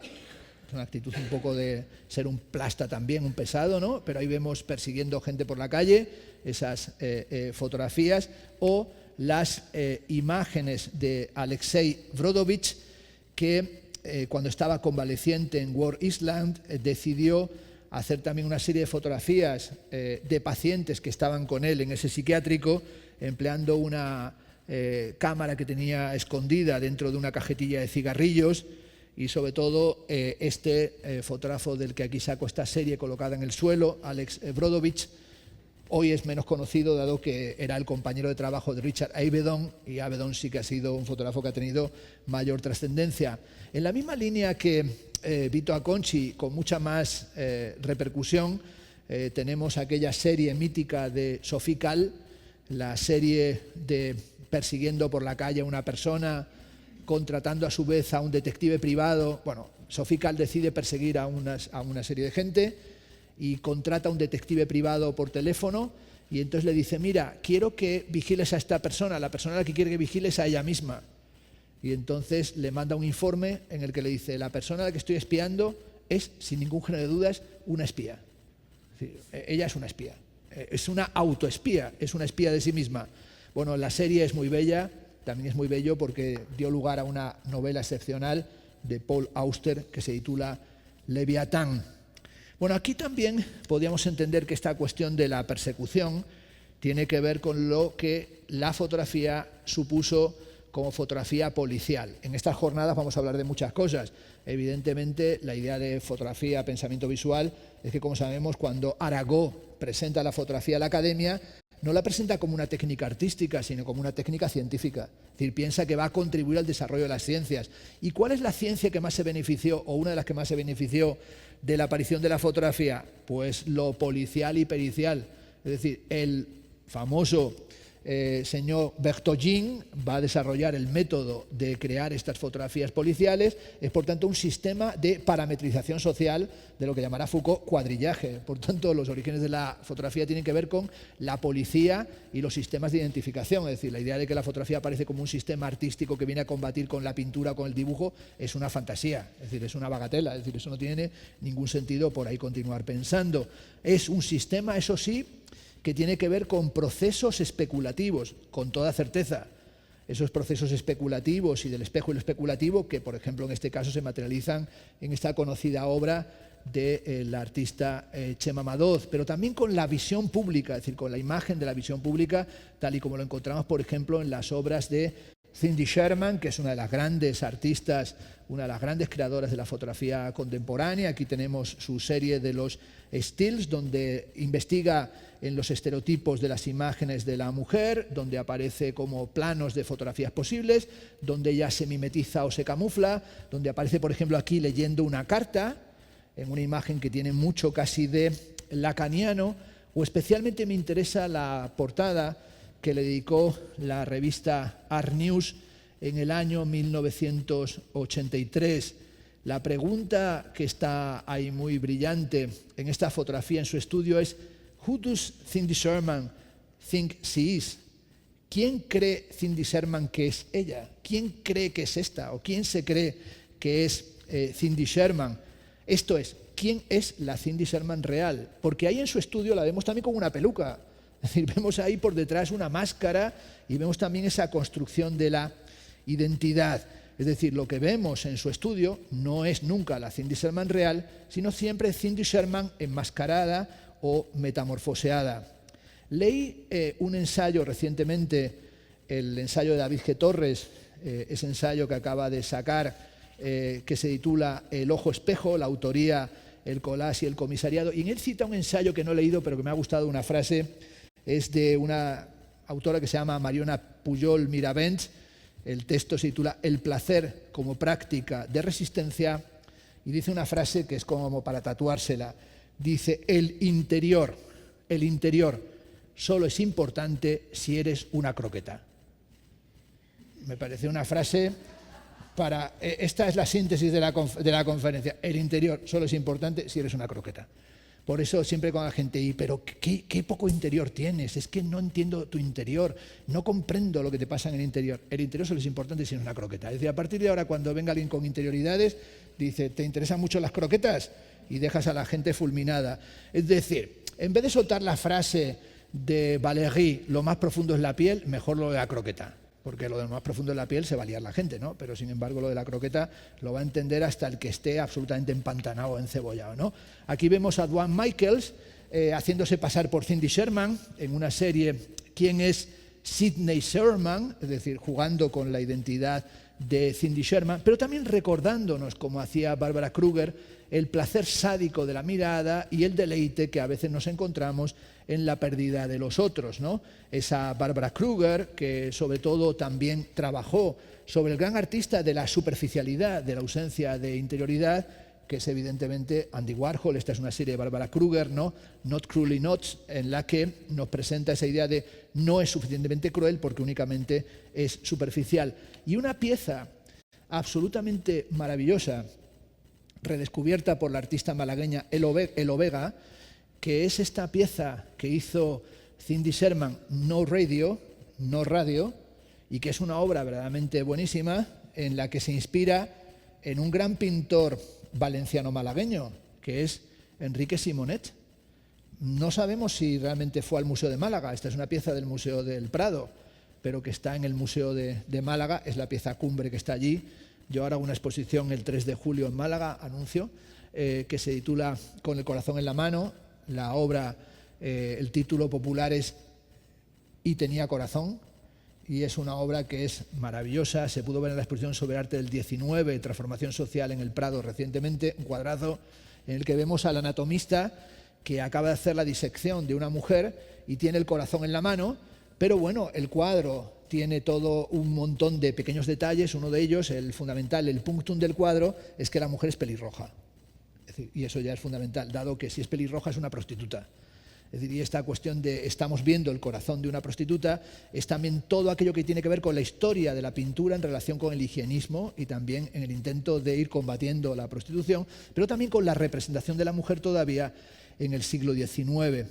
Esta historia de la especulación y de la especularidad sin duda la tenemos que poner en relación también con lo que supuso el estadio del vídeo, este es Vito Acconci, es decir, aquello que Susan Sontag llamó el espejo del vídeo en la construcción de la identidad, en artistas también, como es el caso, por ejemplo, de Dan Graham, que vemos en esta pieza saltando en un espacio entre espejos, filmando la propia situación y presentándola en otro espacio con un retardo temporal, y de todos aquellos artistas que le han dado muchas vueltas a la construcción especular, desde los minimalistas hasta artistas contemporáneos, por ejemplo, como Fernando Sinaga, del que presento aquí esta pieza, que es una pieza en la que Sinaga está dando vueltas a la cuestión especular, pero como vemos ahí está inspeccionando ópticamente los ojos de una mujer que es la hija de Fernando Sinaga, y por tanto es también una especulación sobre lo que hay de nuestra mirada en la mirada de aquellos a los que contemplamos, ¿no?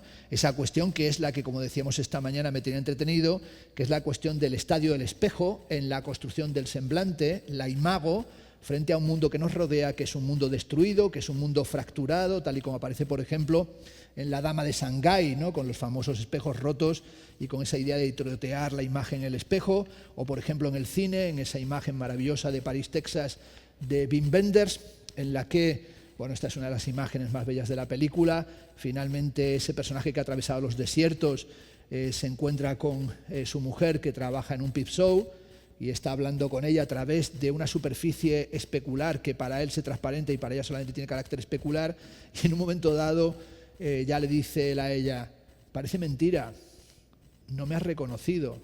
Ella no está viendo su imagen, no has reconocido mi voz, y dice ella una frase muy dura: tranquilo, todos los hombres tienen tu voz, ¿no? Todos los hombres tienen tu voz. También es un recuerdo de una frase muy buena de Sigmund Freud. Cuenta una historia de que un abuelo se ha llevado a una niña a recorrer la montaña y han entrado en una caverna, en una cueva, y el viento en lo más profundo de la caverna, en plena oscuridad, ha hecho que se apague la antorcha, y entonces la niña se ha puesto a llorar y el abuelo se ha desesperado, y entonces la niña le dice al abuelo: abuelo, háblame, tengo mucho miedo, tengo un miedo tremendo.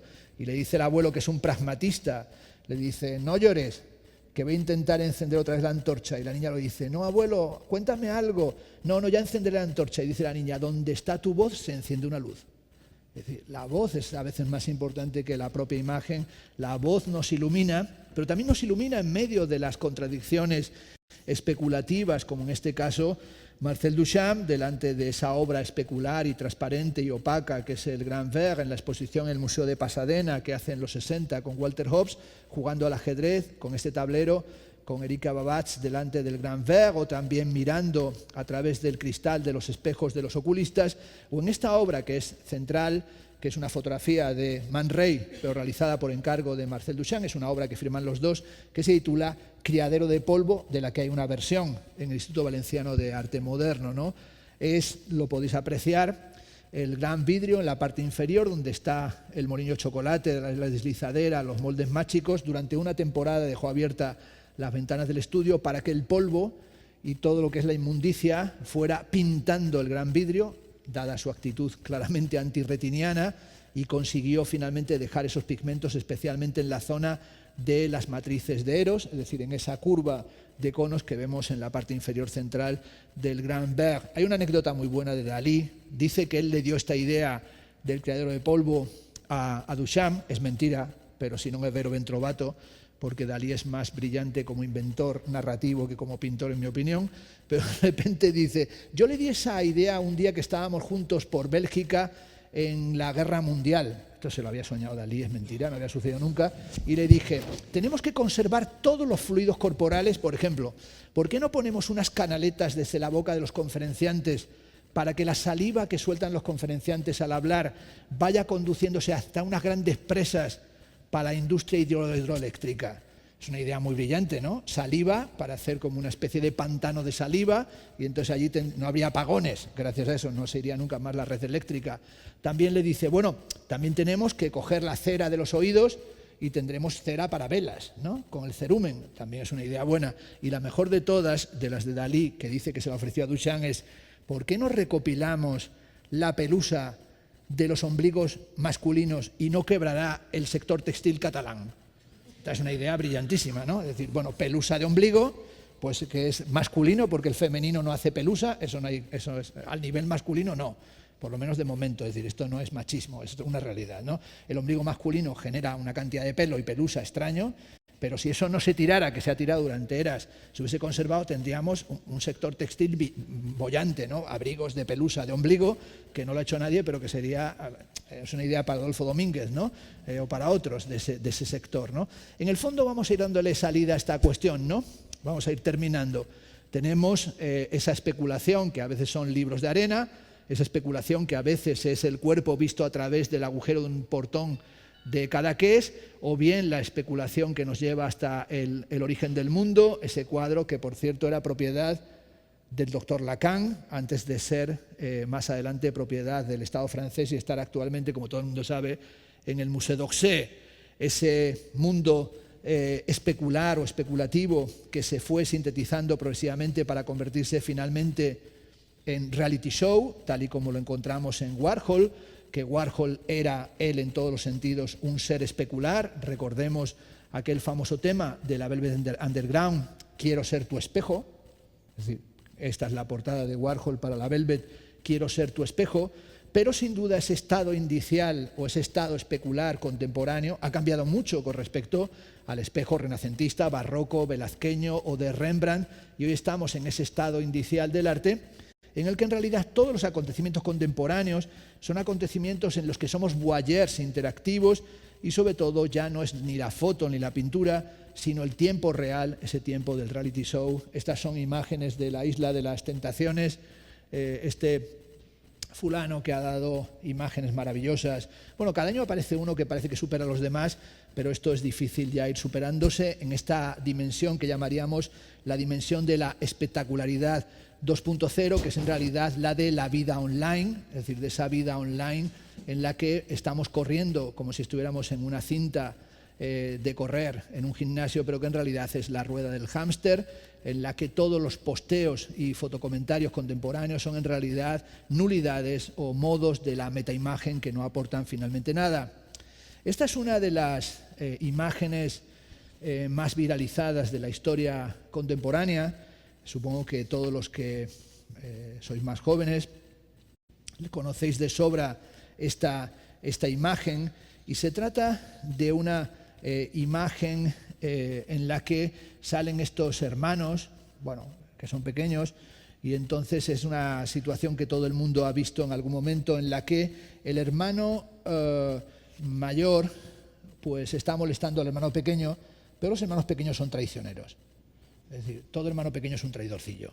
Entonces tú le quieres a él putear hablando claro, pero él al final te la va a hacer más gorda. Entonces le está molestando y le mete el dedo en la boca y finalmente le muerde el dedo. Este se llama Charlie Bit Me, Charlie me mordió. Bueno, esto tiene miles y miles de descargas, miles y miles de visualizaciones. Es decir, Charlie me mordió, por aquí tengo que tener el dato, sí, ha sido visto más de 4,5 millones de veces y ha generado 25 videorespuestas. Ellos cada año se juntan, los dos hermanos, que ya han ido creciendo, y cada año le muerde el pequeño el dedo al mayor, y realmente es una cosa que genera un gran placer a la gente verlo, porque qué cosa mejor que ver este tipo de asuntos, ¿no? Es la idea del mundo, ¿no? Ese mundo que tienes ya listo en tu cabeza, ese mundo que sencillamente es el mundo que le interesa, por ejemplo, a artistas como Hans-Peter Feldman, que presentó 100 fotografías de 100 personas durante 100 días de su vida, o también las imágenes de Fischli Weiss, donde recogen postales repetitivas de los mismos escenarios, en una idea de el mundo como un mundo que se repite de una forma aburrida, en la que intentamos dar la cara, pero en esa idea de dar la cara finalmente es un dar la cara que nos muestra un rostro entontecido o absolutamente idiotizado. A veces hay que dar la cara para perder el rostro. Esta es una serie del artista Gillian Wearing con su cara enmascarada, y esta es una imagen súper conocida, en mi opinión una de las mejores imágenes de esta gran artista, que es una imagen además, por cierto, que han copiado en muchos anuncios, ¿no? Es decir, hay montones de anuncios que hoy toman esta imagen o este tipo de imágenes de Gillian Wearing, en las que aparece gente escribiendo en un folio cómo se sienten, y esta imagen realmente es una especie de versión contemporánea del Esto no es una pipa de Magritte, porque vemos a este joven perfectamente encorbatado y trajeado con la frase estoy desesperado, ¿no? Pero realmente es también una presentación de la angustia y de las ansiedades contemporáneas, o también, indudablemente, en esa dimensión del autorretrato, las fotografías tremendas de David de Breda, ese artista verdaderamente mítico en cierto sentido del arte español, emblema de lo inmundo. Jean Clair le dedicó un libro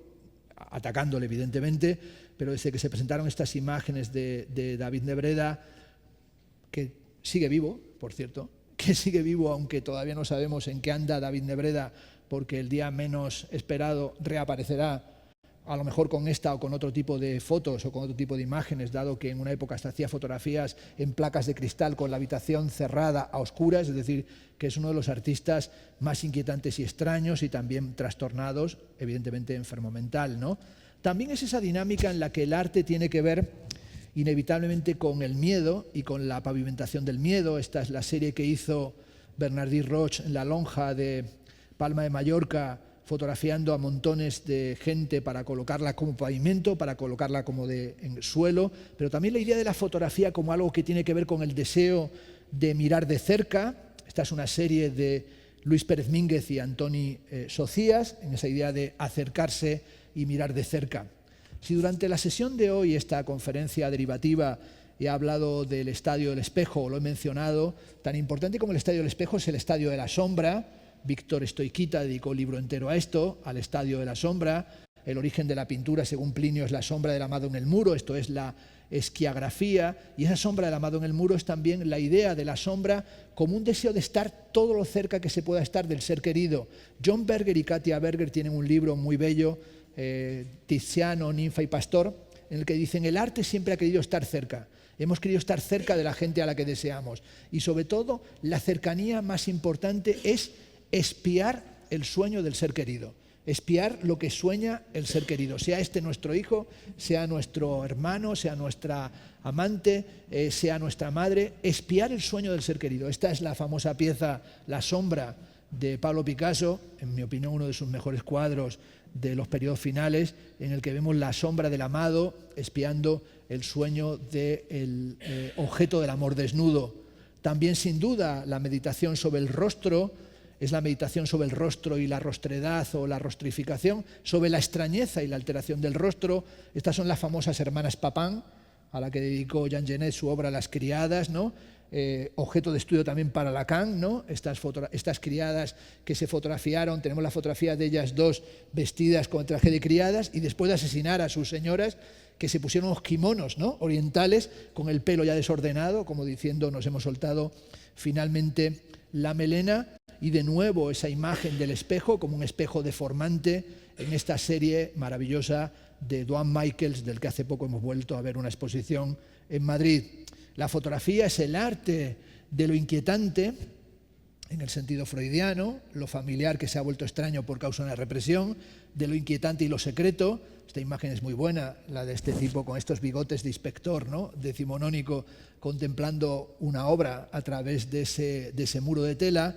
O también de Henri Cartier-Bresson, esa maravillosa fotografía del paseante saltando, que hay un charco inmenso y tiene que saltar, pero la fotografía creo que es en sí misma un poema espectacular, en el que vemos su imagen reflejada en el charco, pero vemos que cuando intentas saltar un charco inevitablemente te vas a mojar. Esta, que es mi segunda fotografía más querida de Henri Cartier-Bresson, sobre todo porque creo que es una imagen que no deja a uno darle vueltas y dar vueltas pensando en las ruedas de esa rueda de bicicleta pre-duchampiana o post-duchampiana, que es el juego del aro. Y esto también aquí es mi tendencia a lo viejuno, en la que cuando eras pequeño ibas jugando al aro y siempre iba uno corriendo al lado tuyo. Yo cuando vi la fotografía de Cartier-Bresson dije, es que esta imagen es buenísima, porque es la vida misma. Es decir, ibas tú con el palo y la rueda, tac, tac, tac, y iba corriendo al lado tuyo otro, pero iba corriendo para que tú fallaras, o para que cuando que tú fallaras cogías la rueda y el palo y continuaba él dándole la rueda. Es decir, no te dejaban ir tú de solipsista, como de onanista, de déjame a mí con mi rueda y mi palo, ¿no? Siempre había un tío al lado como para quitarte la rueda, ¿no? Y en ese andar con la rueda, pues aquí viene una gran figura que es, aunque ahí sale Peter Gast y Federico Nietzsche, la gran figura es la mujer que está en el carro, que no es otra que Lou Andreas Salomé. Tal vez valga algo esta charla de esta mañana para reivindicar a esta gran figura, porque siempre que se habla de Lou Andreas Salomé, pues se dice Lou Andreas Salomé que se la reivindica por sus amantes, o aquello de los que fue amantes, ¿no?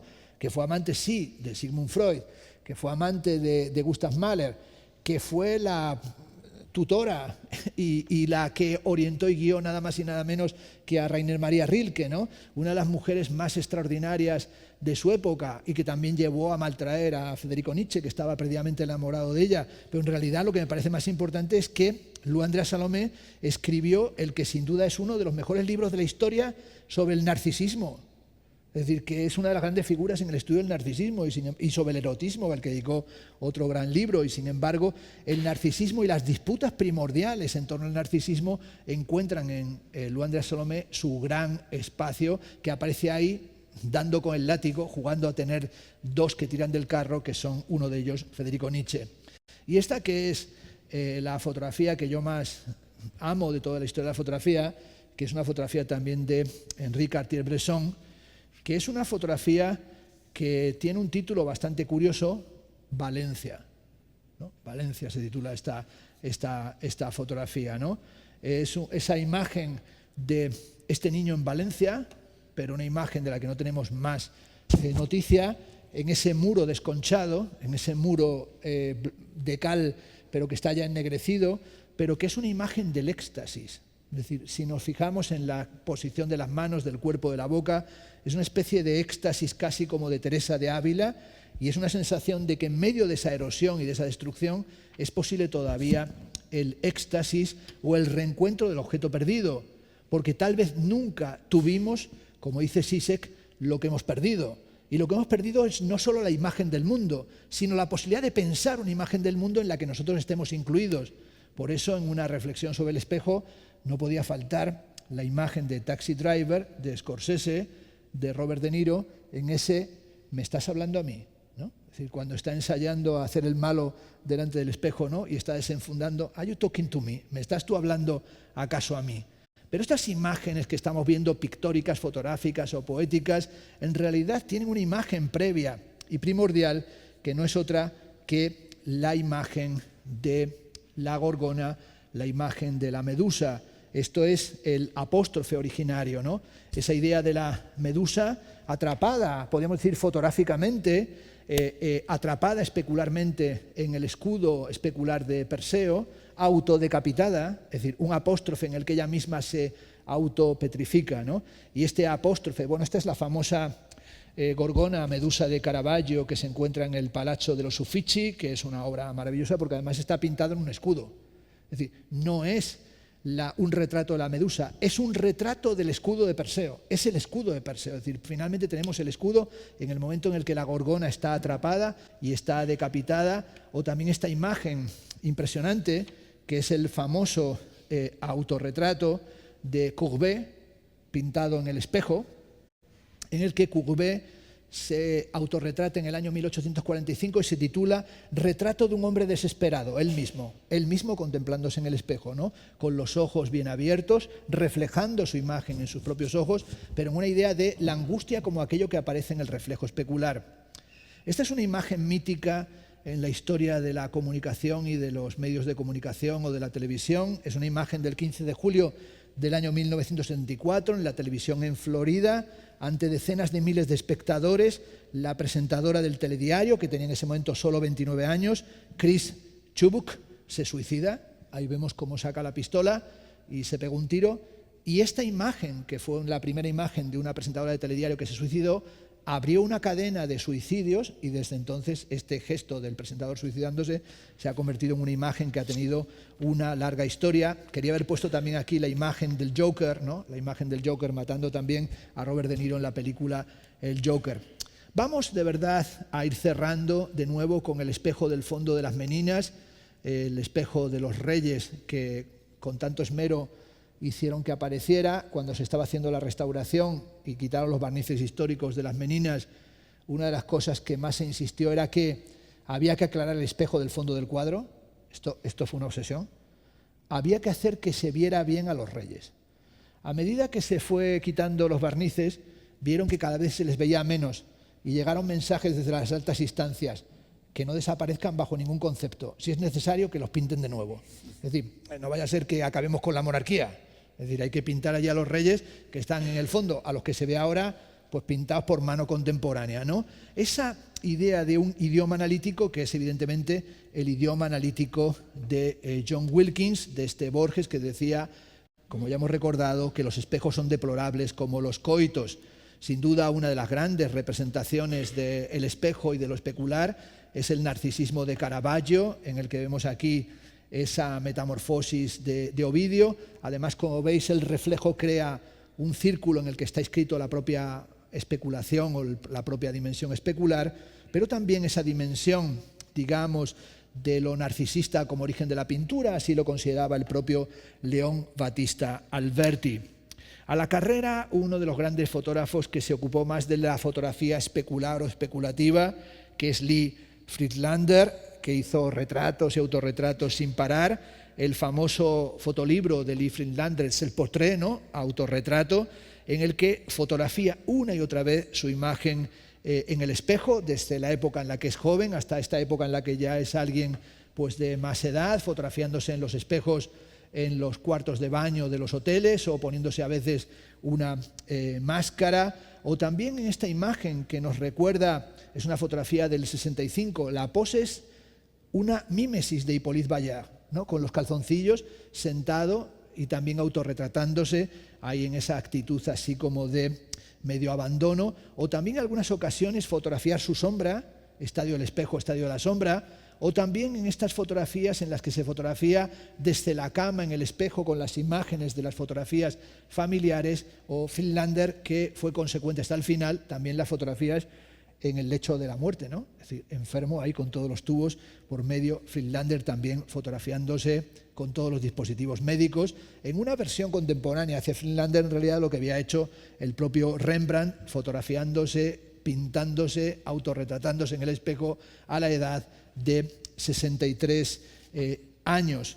Bueno, sin duda, toda esta dinámica contemporánea la podríamos ver también con toda esa presencia de lo especular, por ejemplo, en Pistoletto, en los espejos de Robert Smithson, pero ya es, como sabemos, demasiado tarde para seguir especulando con ello. Nos quedaría toda la cifra de lo especular, por ejemplo, en Citizen Kane, en el famoso Rashbach, pero la sensación de que por más que pensemos en el ámbito de lo fotográfico y lo especulativo, siempre hay un secreto o hay algo secreto en las imágenes en el espejo, como sería el caso de ese bruit secret, de ese ruido secreto de Marcel Duchamp, que tiene algo de sonajero.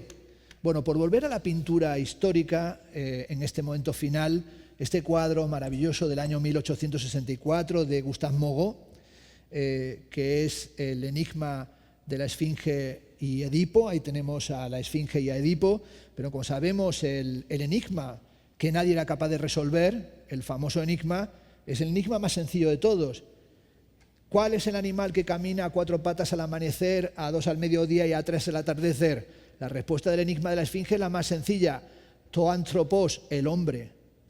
La respuesta no es fácil. Lo difícil es soportar el enigma. Lo difícil es soportar que somos un enigma para nosotros mismos.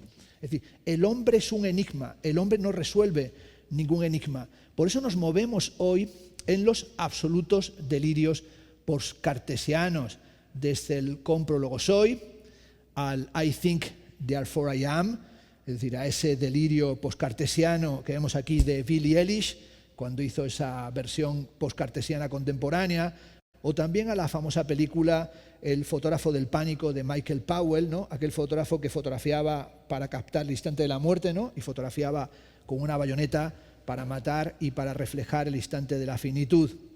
Una de las películas de fotografía o de pensamiento visual y fotografía más importantes que creo que se han hecho es sin duda Blow Up de Antonioni, película del año 1966, en la que el asunto del punctum está presente. Algunos han dicho, yo entre otros, que es la película bartesiana por excelencia, es decir, que la película está atravesada. En realidad, el protagonista se llama Thomas, es una referencia a Thomas el Oscuro de Blanchot, pero en realidad la película es el punctum de que nunca hemos visto nada, que siempre hay un detalle que está por revelarse, y sobre todo un detalle que está por revelarse que es algo que está opaco o bien oscuro, algo que le interesaba también a Baudrillard. Estas son fotografías de Baudrillard porque Baudrillard hizo un trabajo como fotógrafo que en algunas ocasiones se ha expuesto, pero sobre todo cómo resistir al silencio del significado. Por ejemplo, cuando Roland Barthes en la Chambre-Leclerc incluye esta imagen, que es una fotografía que él dice parece un enrayé, un joven de mayo 68, pero en realidad es una fotografía histórica de Gärtner, de un condenado a muerte, y dice Roland Barthes, lo que me punza de esta imagen es lo bello que es este joven. Es decir, le gusta, es decir, sencillamente le atrae. Pero también esa imagen tan curiosa de la Chambre-Leclerc, en la que en un momento dado dice que estaba buscando fotos, y esta es la foto que le enseñaba a su madre, en muchas ocasiones Roland Barthes, y le decía, mamá, tengo que comprarte una casa, y he buscado y encontró la casa que le quería comprar, que era esta, y le dijo, esta es la casa que te quiero comprar cuando tengas suficiente dinero, y lo cuenta la Asamblea, creo que estaba obsesionado con comprar esta casa a su madre, porque pensaba que era esas ventanas, esa puerta y esa casa, con ese árbol al fondo, la casa en la que tendría que vivir. Lo que Barthes no sabía, porque esta fotografía la encontró en medio de un rastrillo de venta de fotos que es de Clifford, es que esto es la Alhambra. Quería comprarle la Alhambra a su madre, pero creo que es una idea bellísima, porque la casa en la que tiene que vivir tu madre es la Alhambra. Es decir, y tú enfrente, ¿no?, desde el Sacromonte, ver todos los días a tu madre pues cantando desde la Alhambra, hijo, está el desayuno, ¿no? Y tú cruzar pues allí por el Darro para acercarte hasta ella. Tal vez la fotografía intenta atrapar lo más efímero, que es a veces la ternura perdida, como en esta maravillosa fotografía de Gabriel Orozco, Aliento sobre piano. Es una fotografía sobre lo infraleve, o también esas imágenes que tratan a veces de lo atópico o lo distópico, que a veces sencillamente cómo las cosas se caen y desaparecen, y que a veces convierte la fotografía en realidad en una naturaleza muerta. Vuelvo al principio. Los objetos en el espejo están más cerca de lo que parecen, y hoy, en una época de, la época actual del beso de Judas, ¿no?, de eso que llama Fontcuberta, El beso de Judas. Esta es una serie que hizo, que está recogida en Cámara y Fricción, en la que Fontcuberta tiene un artículo allí muy chulo que se titula Yo también soy amigo de las Spice Girls, en la que se fotografió con las Spice Girls, pero como veis se metió ahí sencillamente por procedimientos de Photoshop, y que realmente pues es muy bueno, porque cuando estas fotos hace tiempo se las enseñabas a las amigas o a los amigos de los hijos de uno, pues quedaba uno como que eras el jefe de todo, y decías, yo me hice una de estas, le pedí a Fontcuberta, le dije, hazme una con las Spice Girls, y entonces mi hija la llevó siempre al cole, mi papá es amigo de las Spice Girls, y entonces claro, me pedían autógrafos, ¿no? Pues la única forma de que te pidan autógrafos en el colegio, que seas amigo de las Spice Girls, ¿no? En realidad estamos, aunque no lo sepamos, enamorados de la sombra, enamorados de la ausencia, ya sea porque lo cuenta Plinio, ya sea porque lo fotografió y lo imaginó Félix González Torres en la imagen maravillosa de la cama con los rastros del cuerpo del amado muerto y ausente, ya sea porque queremos fotografiar, pintar o escribir o pensar la sombra de la nada, esas shadows de Andy Warhol, ya sea porque cuando miramos al espejo en realidad ni siquiera vemos nuestro rostro, sino que nos vemos siempre de espaldas, como en este extraordinario cuadro de René Magritte. Uno de los grandes artistas del pensamiento y de la fotografía y de lo mediático es sin duda Andy Warhol, al que vemos aquí con esas dimensiones especulares tan extrañas que son las especulaciones en las clouds, ¿no?, en esas nubes que él hizo, nubes de plata en su estudio, en la Factoría, que hablaban también de la finitud, del suicidio de un bailarín amigo, o también un gran fotógrafo de la especulación y del pensamiento, que es evidentemente mi querido y admirado amigo Manuel Vilariño, del que vemos aquí estas visiones oceánicas, pero también esa imagen que en su trabajo es tan importante, que es la imagen de la vanitas, de la vanidad, la de la llama de la vela, un tema sobre el que escribió un hermosísimo libro el poeta Andrés Sánchez Robaina, tristemente fallecido hace muy poco, y que vivimos en realidad como la llama de una vela, en un tema que es un tema muy querido y muy bien tratado por Gastón Bachelard e incluso por María Zambrano, ¿no? Es decir, como en un parpadeo, esto es la vida, es decir, apenas vemos la llama de la vela y esta ya está desapareciendo. Por eso estamos siempre de vuelta a esa escena originaria de Orfeo intentando sacar al ser querido del reino de la muerte, buscando una música originaria, intentando pensar a través de los espejos, ya sea el espejito mágico de Blancanieves y verdad de la reina mala, ya sean los espejos que vemos ahí abajo de Matrix, o sobre todo los espejos que tenemos ahí, esta imagen que supongo que alguna gente reconocerá, que son los espejos del Callejón del Gato. Se cumplen 100 años de Luces de Bohemia, ¿no? Y ese es el Callejón del Gato, que está apenas a 150 metros, 200 de la Puerta del Sol. Allí está la famosa calle donde localiza Valle Inclán, en Luces de Bohemia, la teoría del esperpento. Dice, estamos siempre atravesando el Callejón del Gato. En el Callejón del Gato estaban estos espejos cóncavos y convexos que nos deforman, y hoy cuando uno va por esa calle, que es una callecita estrechísima, pues realmente ir por la calle del Callejón del Gato es un retrato de la España contemporánea. Una de las calles más cutres del universo mundo. Y tienen allí al lado de ese bareto unos espejitos de este tamaño, y habría que desmontarlo todo y solamente colocar allí pues páginas y páginas gigantescas de esos pasajes de la teoría del esperpento de Valle Inclán, para que nos demos cuenta de que ahí se encuentra la esencia de la cultura contemporánea. Terminamos ahora sí con esta imagen maravillosa de Giuseppe Pennone, que es una serie que hizo colocándose unos espejos en la pupila, Rovasciare en la propia mirada, volver hacia adentro la propia mirada, en la que vemos cómo lleva esos ojos de carácter especular. Bueno, en nuestros ojos está el iris, la niña y el cristalino, ¿no? En nuestros ojos está el cristalino, pero también la niña, que es una parte de nuestro sistema óptico, como dice en una ocasión Cacciari, llevamos la pupila, la niña, llevamos siempre en el fondo de nuestra mirada la niña o el niño que fuimos cuando no éramos capaces de desembarazarnos de la mano de nuestra madre en un parque. Es decir, siempre está ahí la pupila, la niña, el cristalino. O esa imagen también de Nacho Criado, del que ahora se presenta en el Círculo de las Artes su exposición Blanco, mirándose frente a un espejo y mirándose de cerca en un espejo, ¿no? Esa imagen de carácter especular de este artista que le dio muchas vueltas a San Juan de la Cruz. Hizo un pozo de cristal sobre unos versos maravillosos de la estrofa 12 del Cántico Espiritual, que dice: oh cristalina fuente, si en estos tus semblantes plateados formases de repente los ojos deseados que tengo en mis entrañas dibujados. Es decir, hay un espejo interior que es un espejo en las entrañas que dibuja una imagen que es una imagen del deseo. Por eso los objetos están siempre en el espejo más cerca de lo que parecen, como dice el espejo del retrovisor de un automóvil, pero también estamos siempre buscando a través de la fotografía, del arte, de la filosofía, de la música o de la poesía, estamos buscando la verdadera imagen, ¿no? La verdadera imagen, la Verónica. En el Museo del Vaticano, que es un museo que supongo que habréis visitado, en el Museo del Vaticano se encuentra muchas cosas extraordinarias, entre otras, ellos tuvieron el paño de la Verónica, que también se encuentra en varios lugares. Esto es como la sábana santa, ¿no? Que como todo el mundo sabe, pues está en Turín, pero por ejemplo los clavos de Cristo, pues hay en muchas iglesias del mundo clavos de Cristo. Hay tal cantidad de clavos de Cristo que no es que estuviera con clavos en las manos, sino que debía ser una figura casi de vudú africano, hay cientos de clavos, estaba claveteado hasta el final.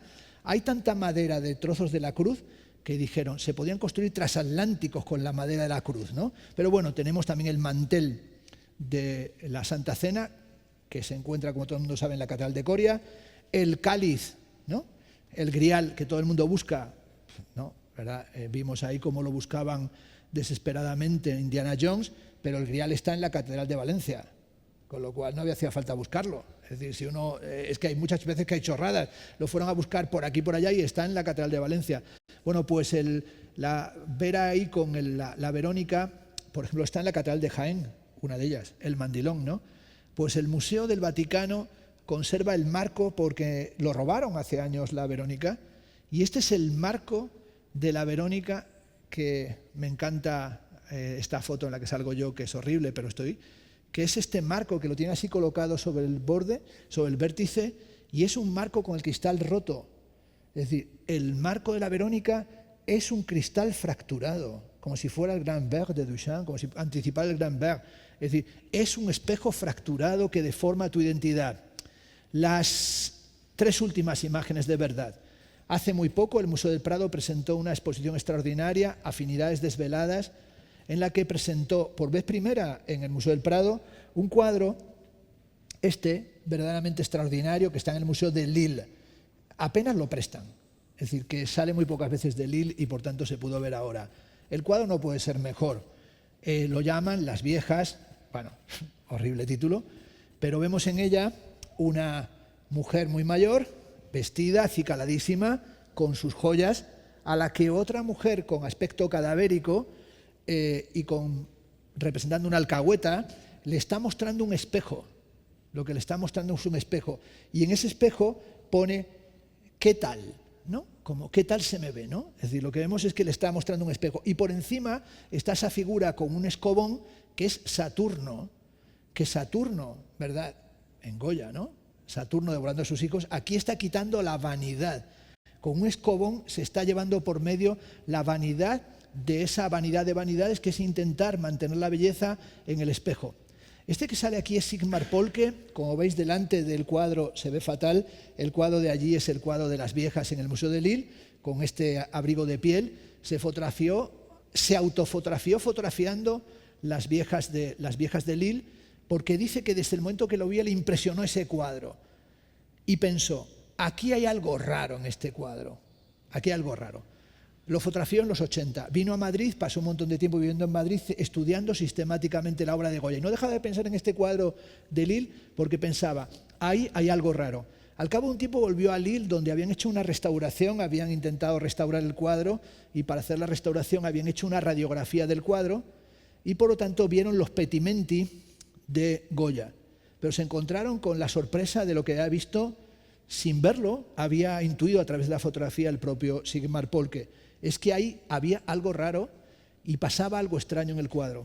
Goya, según parece, estaba en un momento dado con poco dinero y tuvo que reciclar un cuadro de otro pintor, compró un cuadro de otro pintor y pintó encima de él, y por tanto al hacer la radiografía se puede ver el cuadro precedente. El cuadro que él pintó era un cuadro horizontal que él colocó en vertical y pintó en vertical sobre ese cuadro. A través de las radiografías se pudo ver que el cuadro sobre el que pintó era una resurrección de Cristo. Es decir, era el momento en el que Cristo, le vemos ahí, sale de la tumba y resucita. Por lo tanto, lo que vio raro Sigmar Polke es que aquí no solamente está Saturno y la vanidad de vanidades, que al final todo es vanidad, reflejándose en el espejo, sino que por debajo del reflejo especular se encuentra la remotísima posibilidad de la resurrección de la carne, es decir, que eso resucita, y por tanto no solo es que los objetos en los espejos estén más cerca de lo que parecen, sino que la historia de la fotografía es una historia de esos reflejos, espejos y resurrecciones, lo que llamaba Barbour Nachleben, ¿no? La supervivencia de las imágenes de la antigüedad. Por eso no es extraño que la historia de la fotografía de Beaumont-Niguel, esta historia canónica de la fotografía, la imagen, la fotografía de la portada, sea una persona fotografiándose en un espejo retrovisor de un automóvil. Muchas gracias y perdón por lo largo que ha sido.